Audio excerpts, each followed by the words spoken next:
गहरी नींद में हड़बड़ाहट के साथ रवि उठ बैठा और रोते हुए बोला कि पापा कह रहे हैं कि मैं भूखा हूँ, मुझे खाना खिला दो।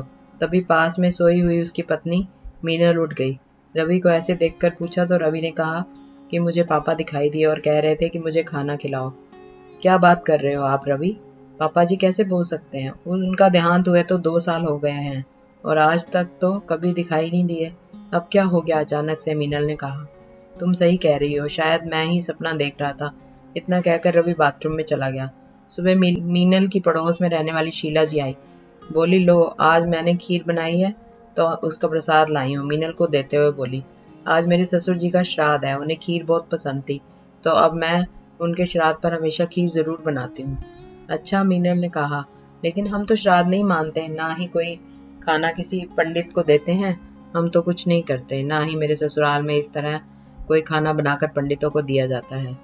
शीला जी ने बड़े अचरज से कहा, श्राद्ध तो करना चाहिए, ये तो हमारा कर्तव्य है, संस्कार है, हमारे समाज की परंपरा है कि जिनकी मृत्यु हो जाती है उनका श्राद्ध किया जाता है। उनके लिए खाना, कपड़े और कुछ जरूरी सामान पंडितों को दिया जाना चाहिए। खाना पक्षियों को डालते हैं, ऐसा करने से हमारे बड़े बुजुर्गों को खुशी मिलती है, उनका आशीर्वाद हमेशा मिलता है और हमें संतोष मिलता है। लेकिन आजकल की पीढ़ी इन बातों को स्वीकार नहीं करती। माता पिता के जीवित होने पर जो उनके जिम्मेदारी नहीं उठाते, मरने के बाद वो उनका श्राद्ध भी नहीं करते। लेकिन मेरी बात मानो तो हमें अपने बड़े बुजुर्गों का सम्मान करते हुए इस श्राद्ध को करना चाहिए और अपने बच्चों को भी इस रीति रिवाजों के बारे में बताना चाहिए। अच्छा, तो क्या मैं भी श्राद्ध कर सकती हूँ? मीनल ने पूछा।